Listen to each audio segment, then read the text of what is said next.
On arrive au restaurant de Jonquière, un restaurant qui est ouvert en janvier 2024. On s'en vient rencontrer Sylvain, notre franchisé, un multi-franchisé qui a ouvert un sushi taxi avec nous. Un gros succès ici. On était très attendus avant l'ouverture. Je m'en vais le rencontrer pour la première fois avec ses employés au plein cœur des opérations.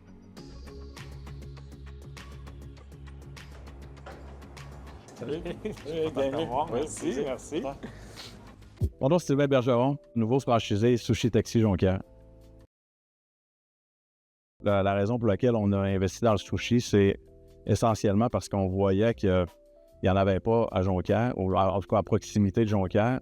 Puis la bannière aussi, la bannière Sushi Taxi là, qui est upscale, c'est tout ce qu'il y a comme offre actuellement, c'est plus des sushis d'épicerie. Donc là, ici, les gens ont une qualité, mettons, plus haut de gamme, avec une rapidité d'exécution aussi, parce que les gens, ils sont capables de commander puis d'avoir leur commande à l'intérieur de 30 minutes. Si on regarde le menu, d'abord, on a des ingrédients frais, tout est pas mal roulé à la minute. Donc, la qualité des produits fait en sorte qu'on s'éloigne de la commodité.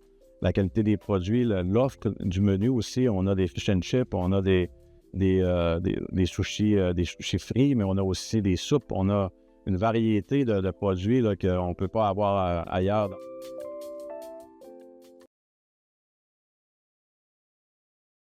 Écoute, honnêtement, là, moi, mettons, on a vu d'autres bannières.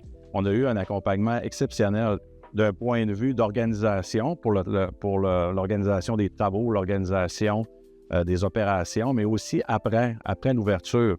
C'est un accompagnement très, très, très discipliné. Honnêtement, c'est vraiment un bon accompagnement. Pour nous, là, une chance que la bannière était là parce que il y a quand même une courbe de croissance au niveau de l'apprentissage. Il y a une courbe d'apprentissage qu'il faut aller chercher. Ça paraît simple, mais il y a des étapes à traverser, puis le franchiseur, il est là dans chacune de ces étapes-là. Un accompagnement qui est solide, mais il y a aussi, la bannière aussi est solide. Il y a une belle profondeur au niveau de l'équipe, là.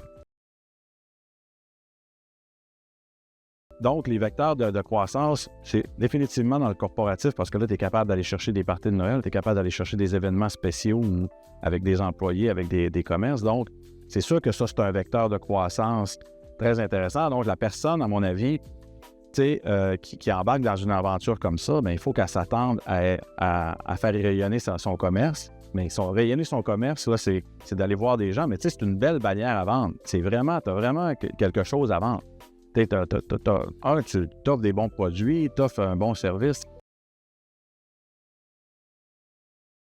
Moi, je trouve que c'est le meilleur des deux mondes. Tu n'as pas à réfléchir en tout temps sur ton menu, sur ta création de menu. Tu as un gros encadrement d'un point de vue structure informatique, vente, de la part du franchiseur. Ça, c'est un avantage.